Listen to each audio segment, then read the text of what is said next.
I think Ram is starting to think like an American company.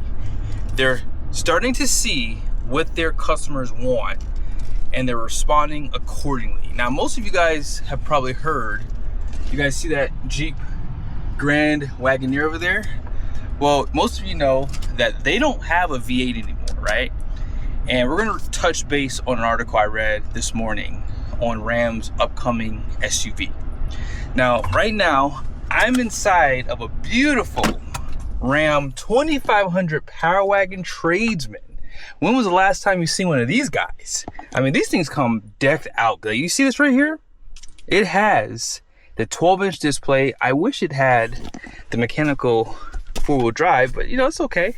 We won't complain too much. Now, let's go ahead and pop the hood here because most of you know that the Ram Power Wagon comes now available for 2027 with a Cummins, but this one here has that 6.4 liter Hemi BGE, which is big gas engine.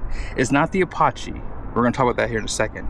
Now, I am here at Larry H. Miller Chrysler Jeep Dodge Ram here in Sandy, Utah. If you are in the market, these guys have probably about 15 RHOs, and I'm not joking, like 15. Like, there's one right there. They have almost every color. I might need to put them all together so you guys can just see them one by one in the video. But they have just a few over here. 1, 2, 3, 4. I can see right there. And I think they have like maybe another 10 on the other side. It's insane. But yes, let's jump into this article so you guys can see what Ram is doing and why they're starting to really think American. Now, I found this article on mopartinsiders.com, and you guys see the title, Ramcharger will be V8 powered. So this is the Ramcharger. It's like a rendering, obviously, so it's not the actual. But most people will probably think, well, don't they already have the Jeep Grand Wagoneer? You guys will see the article. You can read it. I'm not going to read it to you. Tim Kuniskis is saying the upcoming Ramcharger SUV is being engineered to appeal to a completely different customer. So I want you guys to just keep that in mind as we read this article, because this is really smart on Ram's part. Now, it says here, speaking with the drive, Kuniskis provided the clearest indication yet that Ram's first ever SUV will lean heavily into V8 performance and capability, creating a more truck-oriented personality than its Jeep counterpart. The full-size SUV market is one of the most competitive and profitable segments in North America. GM successfully sells the Chevy Tahoe, GMC Yukon, and Cadillac Escalade on shared architectures, while Ford markets both the Expedition and Lincoln Navigator. Stellantis faces a unique challenge because the upcoming Ramcharger and Jeep Grand Wagoneer will effectively share showroom space. I'm glad they mentioned the GM triplets, because Cadillac, GMC, and Chevy have pretty much stayed true to themselves when it comes down to the V8s, especially the 6.2 liter.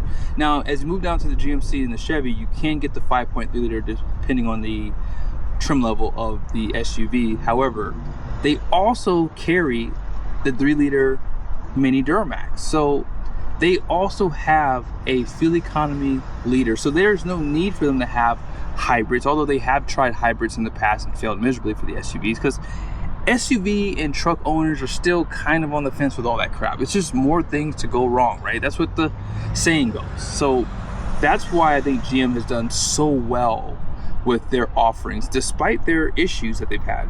Now, if you don't know, for 2027, the half tons will have a 5.7 and 6.6, and I'm pretty sure GM will stuff those engines in the next generation of their SUVs, quite possibly a little bit sooner. Now, let's talk about the Hemis, because you guys know the Hemi name's been around for a long time, right? Hemispherical intake is basically what that is. Now, the 392 has been around for a long time. That was first heard on the Firepower Hemi back in 1957.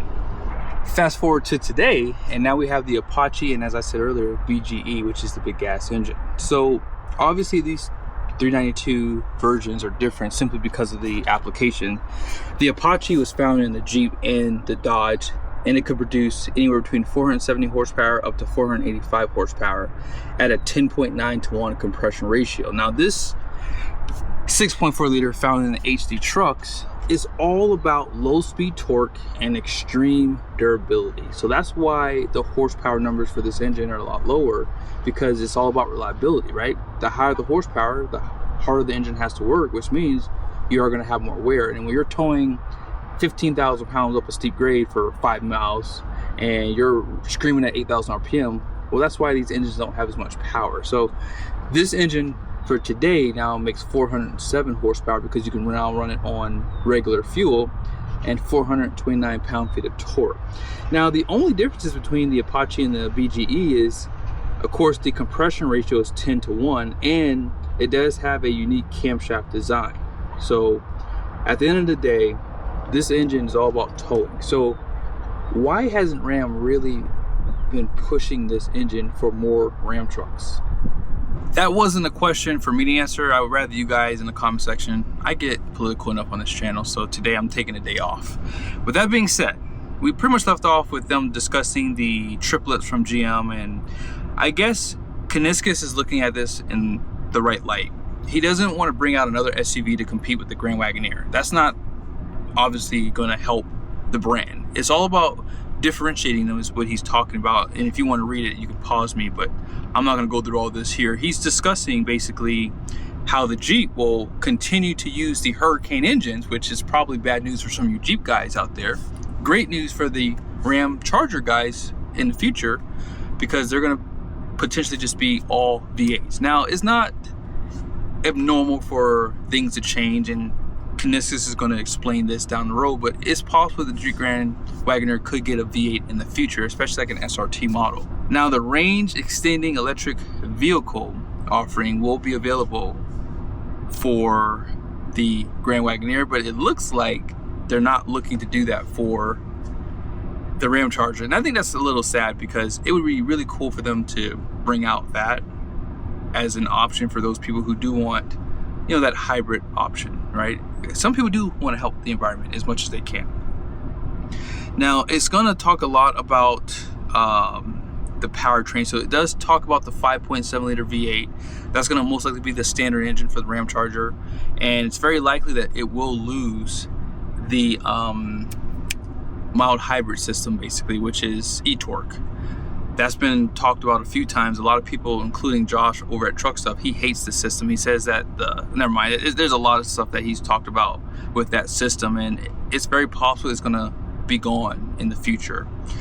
Now, obviously, the 6.4 liter Hemi, we're going to most likely see that engine. Hopefully they do some revamps to it. Hopefully they have the budget to do so. And then it says here, interestingly, both naturally aspirated Hemi V8 engines were previously offered in the Wagoneer and Grand Wagoneer lineup from 2022 through 2023 before being phased out in favor of Stellantis' more powerful and efficient twin-turbo Hurricane inline 6 engines. Ram is also expected to offer a REEV variant alongside its traditional Hemi V8 lineup, which would be kind of cool. Like I said, I think that it's necessary for that to be an offering. Sharing its powertrain with the upcoming Grand Wagoneer 4xe, the system combines dual electric motors, a 92 kilowatt-hour battery pack, and a 3.6 liter Pentastar V6 that serves as a generator rather than directly powering the wheels. The setup is rated at an estimated 647 horsepower, 620 pound-feet of torque, enabling a 0 to 60 mile-an-hour time of around 5 seconds while delivering an anticipated driving range of more than 500 miles.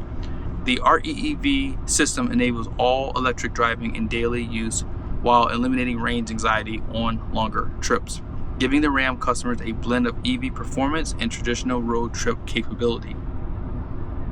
Lastly, during the company's Investor Day 2026 presentation, Kuniskis confirmed that the Ramcharger and Grand Wagoneer will both get SRT variants. So that's good news for some of you guys. It's talking about even the supercharged 6.2 liter right here. I don't know if that engine would be great. I think that they should really work on a more efficient V8. I would even say twin turbo a V8, guys. I mean, at this point, the 6.2 liter is pretty reliable. There have been guys already producing twin turbo on the aftermarket market, because I had a Charger Hellcat that was just rear-wheel drive, and that thing got 9 to 11 miles to the gallon. I can't see a lot of people wanting to drive that, because the Cadillac Escalade Vs can get 14, 15. So just something to consider, Ram. I think that it'd be really nice to see some other variants outside of the supercharged world. I get it. I know some of you guys are gonna come after me, but I'm just being honest here. I think that it would be nice to see a twin turbo V8. And if people still want the supercharged variant too, they can maybe do both. I hope you guys enjoyed the video. I'm gonna try to do a video on this Tradesman Power Wagon, just simply because I haven't done one for this year, and I like to keep them on the channel just because in the future, when I've done one for the 24, 25, 26 model year, you can always keep track of how the options change, how the pricing changes.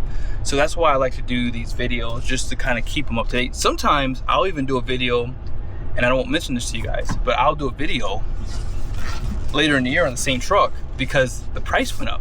And sometimes you guys don't even notice it. I'm waiting for someone to say something, but I don't always tell you everything because I want to see how you guys interact.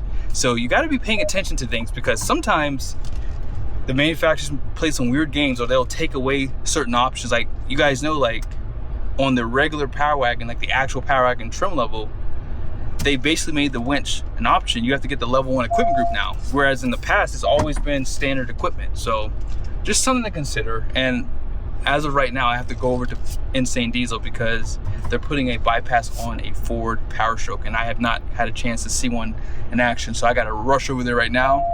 And yeah, I'll see you guys soon.